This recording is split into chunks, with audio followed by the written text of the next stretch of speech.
काश्मीरमधील पहलगाममध्ये दहशतवाद्यांनी निष्पाप लोकांवरती हल्ला केला आणि याच्यामध्ये अनेक पर्यटकांना आपले प्राण गमवावे लागले होते।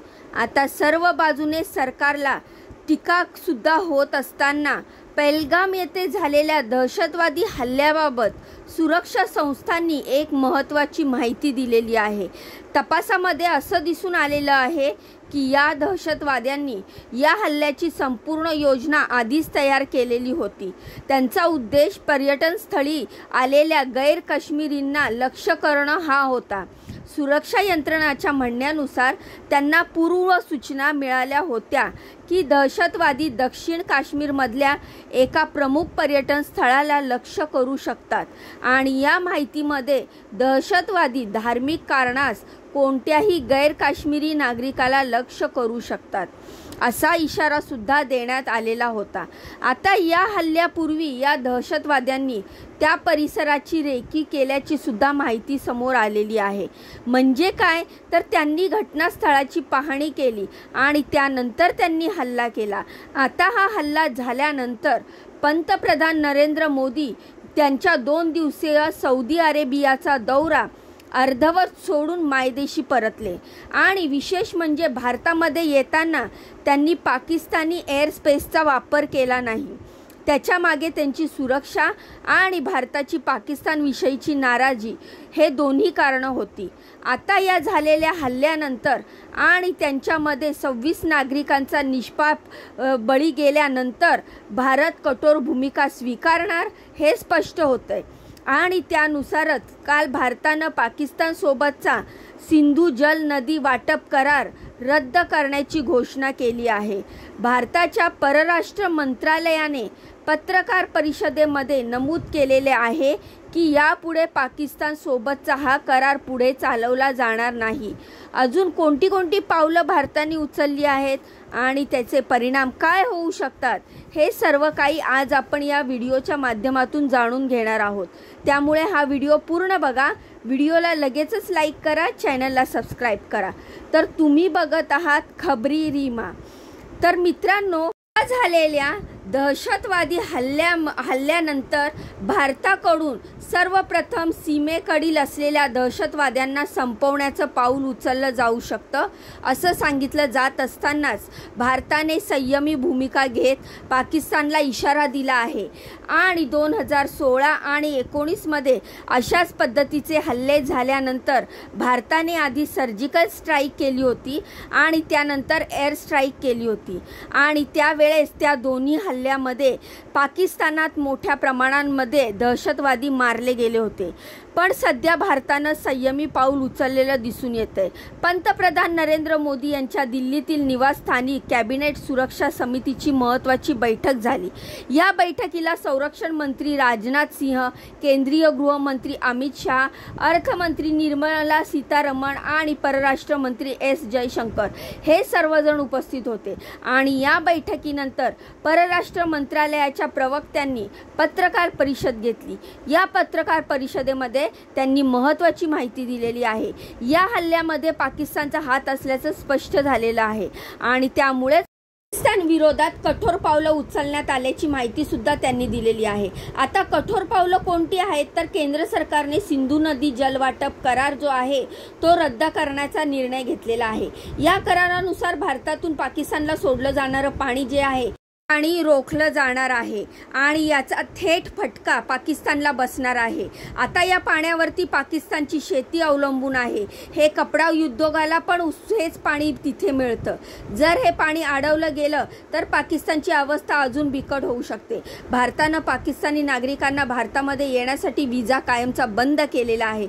तसेच जे पाकिस्तानी नागरिक सध्या भारतामध्ये आहे त्यांना देखील पुढच्या 48 तासामध्ये भारत देश सोडून जाण्याचे आदेश देण्यात आले आहेत। यासोबतच भारताने अटारी वाघा बॉर्डर बंद करण्याचा निर्णय घेतला आहे। आता ही बॉर्डर 1 मे पर्यंत बंद राहणार असल्याची माहिती सुद्धा परराष्ट्र मंत्रालयाने दिलेली आहे। आणि अजून एक महत्त्वाचा मुद्दा म्हणजे भारतातील पाकिस्तानी दूतावास जो आहे तो सुद्धा बंद करण्यात आलेला आहे। तसंच पाकिस्तानच्या हाय कमिशनच्या 5 अधिकाऱ्यांना देखील हटवण्यात आलेले आहे। पाकिस्तानच्या राजकीय अधिकाऱ्यांनी एका आठवड्यामध्ये भारत सोडावा असा देखील आदेश देण्यात आलेला आहे आणि त्याच्याही पुढे जाऊन सरकारने पाकिस्तानी नागरिकांना भारतामध्ये येण्यास आता बंदी केलेली आहे। तसेच सध्याच्या घडीला भारतामध्ये असणाऱ्या पाकिस्तानी नागरिकांना 48 तासाच्या आत त्यांना मायदेशी परत जाण्याचा आदेश दिलेला आहे। तसेच पाकिस्तानामध्ये जे भारतीय आहेत त्यांना सुद्धा 1 मे पर्यंत भारतामध्ये परत येण्याचे आदेश भारत सरकारने दिलेले आहेत। जम्मू काश्मीरमध्ये झालेल्या या हल्ल्यानंतर पाकिस्तानवरती राजकीय दबाव वाढण्यासाठी भारताने हे निर्णय घेतलेले आहेत। भारत सरकारने जे निर्णय घेतलेले आहे त्यामुळे पाकिस्तानची कोंडी होणार हे मात्र निश्चित। आता सिंधू नदी जलवाटप करार हा फार महत्त्वाचा करार आहे। भारत आणि पाकिस्तान या दोन्ही देशामध्ये आता सिंधू नदी ही पाकिस्तानची लाईफलाईन म्हणून सुद्धा ओळखली जाते। सिंधू नदी आणि तिच्या उपनद्या ज्या आहेत त्या भारतातून पाकिस्तानामध्ये जातात, त्यामुळे या नद्यांचं पाणी भारताने जर का नियंत्रित केलं, त्यांच्यावरती जर का कंट्रोल मिळवला तर पाकिस्तानातील जनता पाण्याच्या थेंबाथेंबासाठी तरसू शकते। सिंधू आणि तिच्या उपनद्या भारतातून पाकिस्तानामध्ये वाहत जातात आणि 21 कोटीहून अधिक लोकसंख्येचे जीवन याच नद्यांवरती अवलंबून आहे।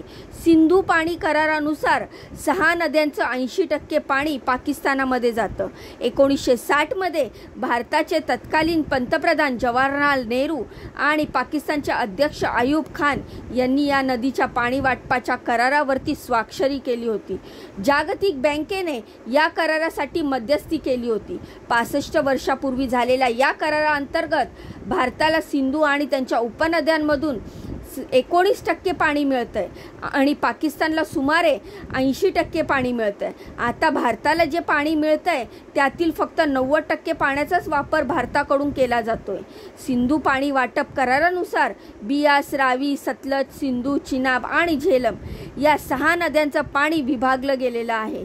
या दोन्ही देशांमध्ये पूर्वेकडील नद्यांचं पाणी भारत वापरतो आणि पश्चिमेकडील नद्यांचं पाणी पाकिस्तान वापरतो।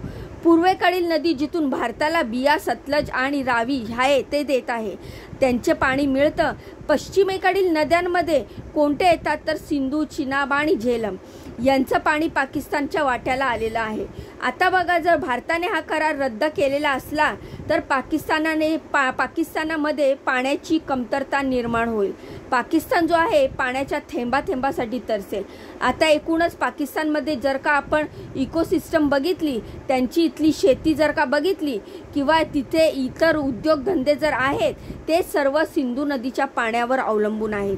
पाकिस्तानमध्ये एकूण जे सिंचनाखालील क्षेत्र आहेत त्यांच्यातील 80% क्षेत्र या नद्यांच्या द्वारे सिंचनाखाली आणलं गेलेलं आहे। पाकिस्तानच्या अर्थव्यवस्थेमध्ये या पाण्यावरती अवलंबून असलेल्या शेतीची मोठी भूमिका आहे। अशा परिस्थितीमध्ये आता हा करार स्थगित झाल्यामुळे पाकिस्तानमध्ये तीव्र पाणी टंचाई निर्माण होईलच, पण त्यांच्या शेतीचे सुद्धा मोठं नुकसान होऊ शकतं, अन्न संकट निर्माण होऊ शकतं। मी मगाशी जसं तुम्हाला सांगितलं तसं पाकिस्तानमधील 80% शेती म्हणजे जवळपास 16 मिलियन हेक्टर ही सिंधू नदीच्या पाण्यावरती अवलंबून आहे। या पाण्यापैकी 93% पाणी सिंचनासाठी वापरलं जातं आणि त्याशिवाय तिथे शेती करणं अशक्यच आहे। या नदीमुळे जवळपास 21 ते 22 कोटी जनता जी आहे त्यांचं पालनपोषण होतंय। त्यामध्ये पाकिस्तानच्या सिंधू खोऱ्यातील 61% लोकसंख्येचा सुद्धा समावेश आहे आणि सगळ्यात महत्त्वाचा मुद्दा म्हणजे पाकिस्तानातील कराची, लाहोर आणि मुलतान ही महत्त्वाची जी शहरं आहेत ती सिंधू आणि त्यांच्या उपनद्यांवरतीच अवलंबून आहेत। पाण्याच्या कमतरतेमुळे तेथे उद्योग आणि वीज निर्मितीमध्ये मोठा परिणाम होईल आणि पाकिस्तानातील बहुतेक धरणं जी आहेत ती तुर्बेला धरण घ्या किंवा मंगला धरण घ्या, चष्मा बॅरेज हे सुद्धा जे या नद्यांवरतीच अवलंबून आहे। या सर्वांचा एकत्रित परिणाम जर का आपण बघितला तर तो असा होईल की पाकिस्तानमध्ये मोठ्या प्रमाणामध्ये महागाई वाढेल आणि बेरोजगारी सुद्धा निर्माण होईल। या कराराअंतर्गत दोन्ही देशांदरम्यान दरवर्षी सिंधू जल आयोगाची बैठक होणं बंधनकारक आहे। आता या संदर्भाची शेवटची बैठक झाली होती ती मे 2022 मध्ये। 2022मध्ये नवी दिल्ली येथे त्यांच्यानंतर बैठक झालीच नाही.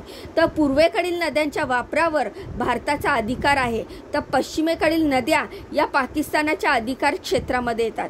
आता हा करार स्थगित झाल्यानंतर भारत पाकिस्तानात जाणारा सिंधू नदीचा जलप्रवाह जो आहे तो रोखेल आणि परिणामी पाकिस्तानमध्ये परेशानी निर्माण होऊ शकते. त्याच्या जोडीला भारतानं अजून काही महत्त्वाची पावलं उचललेली आहेत. सगळ्याचा एकत्रित परिणाम असा होईल की येणाऱ्या काळामध्ये भारत आणि पाकिस्तान यांच्यातील संबंध हे अधिक ताणले जाऊ शकतात. लाईन ऑफ कंट्रोलवरती खडा पहारा असून वाढावा लागेल. छोट्या मोठ्या चकमकी होण्याची शक्यता नाकारता येणार नाही. त्यांची संख्या वाढण्याची सुद्धा शक्यता येणाऱ्या काळामध्ये नाकारता येत नाही. संपूर्ण देशभर सुरक्षा व्यवस्था अधिक केली जाऊ शकते आणि त्यातल्या त्यात जम्मू काश्मीरमध्ये अजून सुरक्षा वाढवली जाऊन तेथील नागरिकांना आणि पर्यटकांना विश्वास देण्याचा प्रयत्न केला जाईल. शॉर्ट टर्ममध्ये जर आपण बघितलं तर जम्मू आणि काश्मीरमध्ये पर्यटनाचा मोठा फटका येणाऱ्या काळामध्ये बसू शकतो. ज्यांनी बुकिंग केलेलं आहे त्या सर्वांचे पैसे रिटर्न करण्याचा मोठा टास्क तिथल्या पर्यटन उद्योगावरती असणारे. आणि या सर्व चर्चामध्ये एक चर्चा अशी आहे की या हल्ल्याचा बदला म्हणून भारत पाक व्याप्त काश्मीर ताब्यात घेऊ शकतो. तज्ज्ञ म्हणतात की अशी कोणतीही कृती करणं याच्या लिमिटेड स्ट्रॅटेजिक बेनिफिट नक्कीच आहे, पण त्यासाठी मोजावी लागणारी किंमत ही मोठी आहे. तसंच या कृतीतून फुल स्केल युद्ध होण्याची शक्यता सुद्धा नाकारता येत नाही. त्याच्यामुळे याविषयी योग्य ते योग्य वेळी उत्तर, योग्य ते योग्य कृती भारत सरकार करेलच. आता ही माहिती जर का तुम्हाला आवडली असेल तर कमेंटमध्ये मला नक्की सांगा. तुमच्या या व्हिडिओबाबत काय प्रतिक्रिया आहे ते देखील मला कमेंट करून सांगा. जाण्याआधी व्हिडिओला लाईक करा, चॅनलला सबस्क्राईब करा. भेटूया पुढच्या व्हिडिओमध्ये अशीच महत्त्वपूर्ण आणि दमदार नवीन अपडेट घेऊन. तोपर्यंत स्वतःची काळजी घ्या. बाय आणि नमस्कार.